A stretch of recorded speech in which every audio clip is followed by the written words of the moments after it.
It's going to be the most amazing day ever.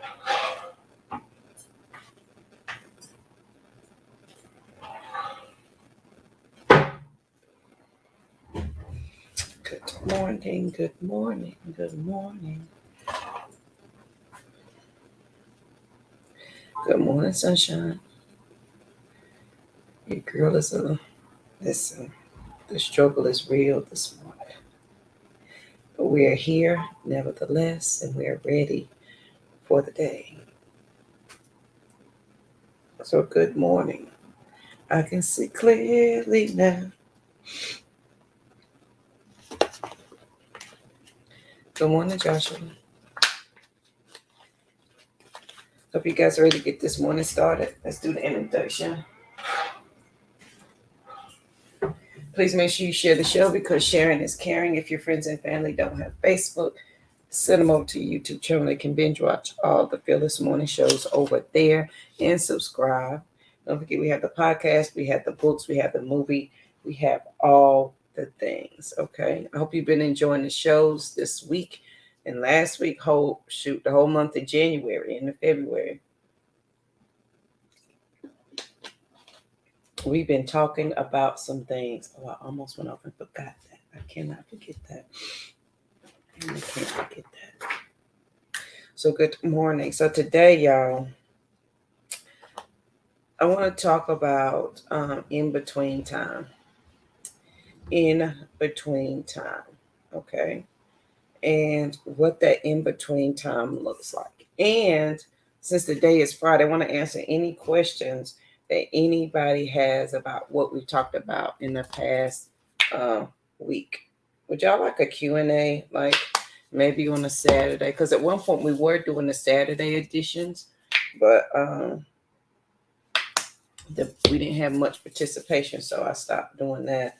So would you guys like a Q&A? Like when we just introduce something new, a new thought, a new process, would you guys like to have a Q&A session about it? You can ask questions. Let me know if you'd be interested in that. And I will work on it.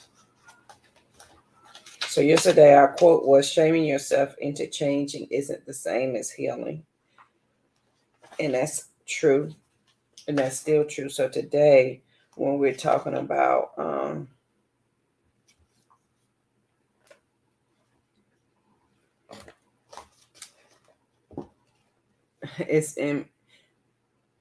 no, I would say it's different, Joshua. Am I stuck over here, y'all? I would say it's different because, well, it depends on how you look at it. I would say in between time is in downtime. Good morning, Kimberly. It's what we're doing while we are waiting. So technically, a downtime is me resting and taking a break. In between time is the things that I'm doing to differently than what I used to do. In between time is what do I do while I'm waiting for the arrival of this thing. And so the in between is me understanding, feeling, and acting as what I said I wanted. Downtime is what I take when I want to break from my earthly duties. Like, I want to break from being a mama. There's nothing wrong with saying that. I want to break from being a sister, daughter. I want to break from that. That's my downtime. So,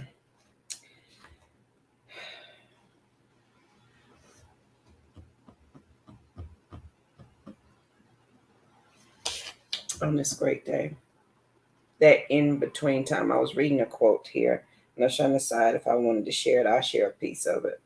Alter your inner speech, and your perceptual world changes.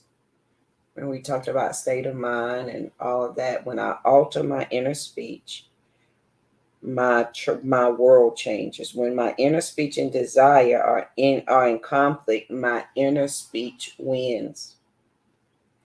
Inner speech objectifies itself. It's easy to see that if it matches desires, desires will be objectively realized. Where this not so, I would not have said that. Meaning, whatever I say, whatever my desires are, whatever my inner speech is, it has got to match. And if it's not matching, then we have to decide which one is going to win. Good morning, Lisa.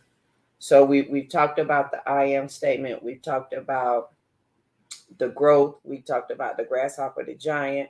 We talked about everything in between, and standing in the I am statement instead of the I will be statement. We've talked about all of that. Okay. And yesterday we talked about the difference of and from, of versus from, and why we should be in the from and not of, and how that correlates to I am and I will be. So today, when we're looking at the in-between time, it is the things that, good morning, Miss Lowe. It is the things that we are doing in between time that confirm this I am statement, okay, that make it what it is. So in that in-between stage, my inner speech has to continuously line up to the I am statement. And I have to continuously show up for it right there. If I do not, then the I will be statement will forever show its face. I will always be doing the same thing, expecting a different result. I will stay in crazy. I will never live past it. I will stay in chaos. It will never end. Okay? Y'all with me? So in that in-between, and today I'm talking about the in-between time, and I want to answer questions about anything we talked about the whole month of January. And I know we talked about a lot in this week with the I am statement. And if y'all are with me with the of versus from, your state of mind, that transition phase, because we're going somewhere, but I want to make sure that our foundation is set, like the core is set. And sometimes in this in-between time, as my big daddy would say, this is the period where you're going to wallow in it, meaning you're going to be so engrossed in what it is and your I am statement that is to be true, that when you try to explain it to other people, and I've experienced this, when you begin or try to explain it to other people, they cannot and will not comprehend what you're saying. It won't make sense to them. Thank you, Joshua, for sharing. It won't make sense to them. And you, if you don't understand where you are in this journey, will feel like you're trying to convince other people of what it is that you're doing. Your train of thought, how you feel, what you think, what you see. And you can never convince someone who doesn't understand that journey. They may honor where you are on your journey, but you can't convince them. You can't make them think that what you're doing is right, because it's your own thought. It's your own journey. It's where you are choosing to go, not anybody else. And so in the in-between time, I need you to wallow in. I need you to stay with it. I need you to understand that this thing is for me. And it is not being selfish when you take time to sit with that. It's not being selfish when you don't attend to the children 24/7, or the husband or the job or whatever, because you decided that this is what I need. And I think as women, and this is my little soapbox here, I think as women, we are taught from day one to grow up, take care of your household, take care of your home, raise your children, be a good mama for your kids, be a good wife for your husband, be a good church goer, be a sweet lady at the church, eventually become the mother of the church, honey. Be the first lady, honey. Be the missionary, be the deaconess, JoJo, honey. Teach Sunday school, JoJo. Do this. I did all of that, and I was still lonely for myself. And so as women, we are taught from day one that we're not considered a good person or a good woman until we over deliver and over give to those around us and over serve. I would like to disrupt that thought for today and say that is so ass backwards. I cannot serve you. I can't be a good mama to my kids. I can't be any other title you need me to be if I don't first serve myself. I have to serve me so that when my cup overflows, there is enough to serve from. See, the cup is mine. I am the cup. The overflow goes to everybody else because there's nothing to give when the cup is empty. Guess what happens when the cup is empty and you keep trying to pull from it? It breaks. And then you have 10,000 pieces and everybody's trying to figure out how to put the cup back together again. Never thinking that when we saw that the cup was dry or that there was not enough to go around in the cup, we never stopped to think, maybe we need to stop and refill the cup. We never stop and think about that. So I think that's ass backwards. I think you should fill your cup first so that you can best serve your children, your spouse, your friend, your family, yourself, your coworker, your religion, whatever that is. So you can best serve them because now I'm serving from my overflow because now my cup is full. Right, Joshua? We're not seeking validation or approval to live our whole best life. Like, we're not fixing to do that.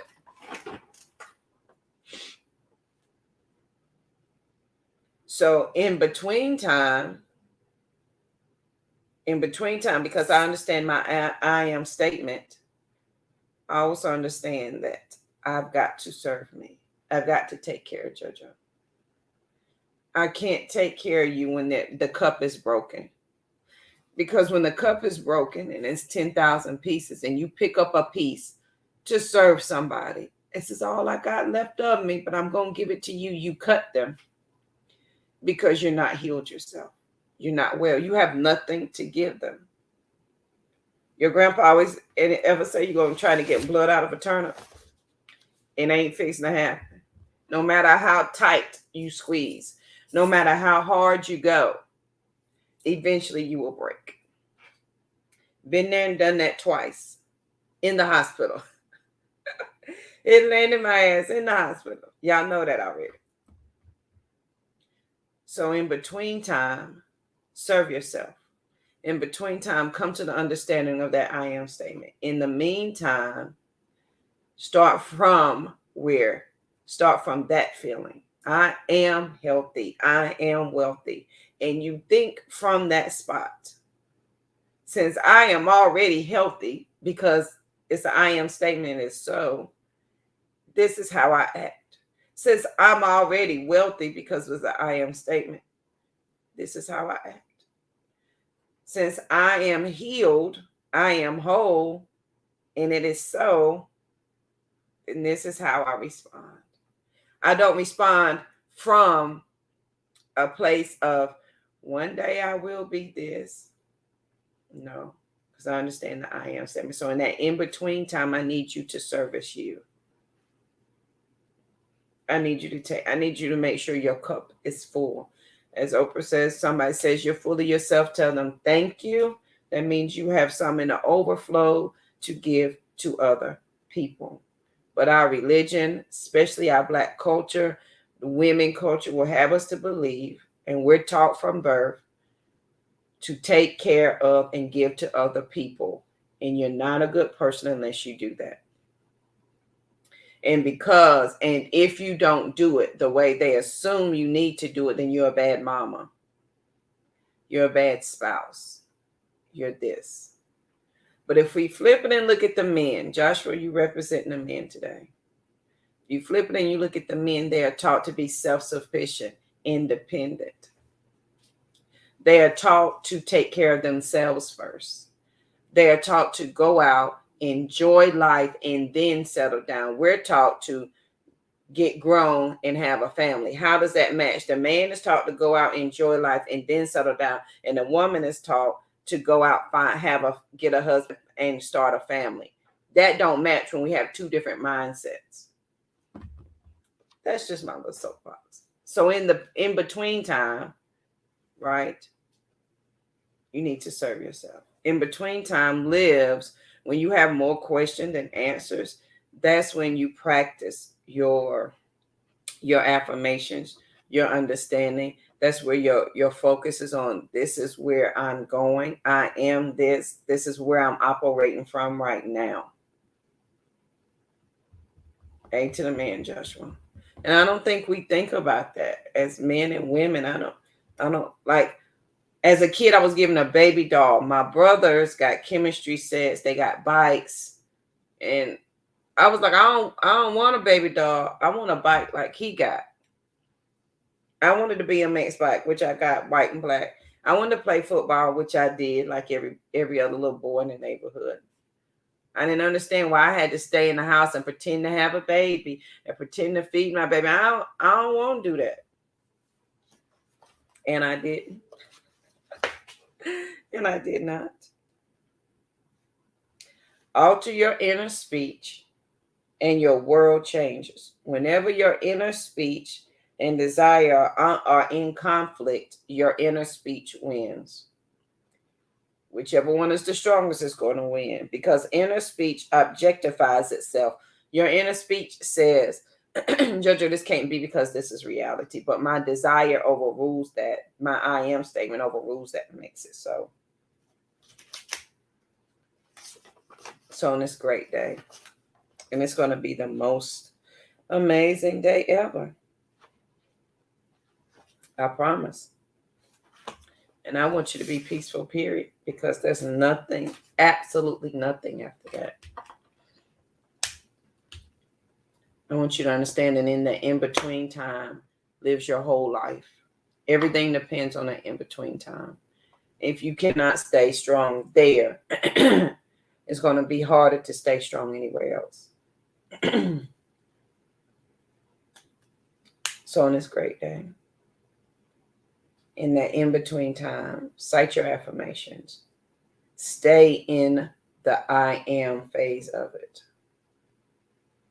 Your reality will catch up to it. And so in the in-between phase where we say, I don't know, Judge, I don't think this is working, you have to believe it as if it is the foundation of the earth. Listen, we got some little incense going. Can y'all see the incense going over there? To help us set the moon. So that's one of the things in the in-between phase. Honey, set the mood of expectation. So for me, I'm a sage and incense burner. I will sage my house. I will open up the windows to allow my blessings to come in, to allow the negative to go out. I then set the expectations of it. The expectation is this is what ushered in and welcomed in. You got it, Joshua. And you, honey, you are already there. Since you've already packed, you already got the winter weather for it. The winter clothing, I mean. So it is so. So on this great, most amazing day, I want you to be peaceful, period. Because there's nothing after that. There's nothing in the in-between stage where we are excited of the pictures of Joshua. We see him standing in Times Square. I see him standing there like this with his peace signs up. I see him standing there with his jewelry and his clothing. I see him standing there with all the connections.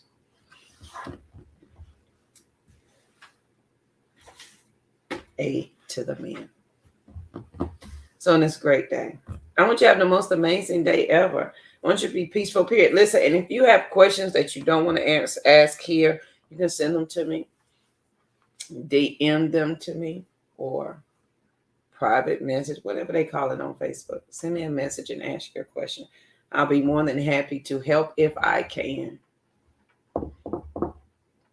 Okay? If you don't ask, you will never know. If you don't go, you will never see. So on this great, most amazing day, Be peaceful. Have a great I am weekend. Okay. And I will see you guys here bright and early tomorrow morning. Have a good one.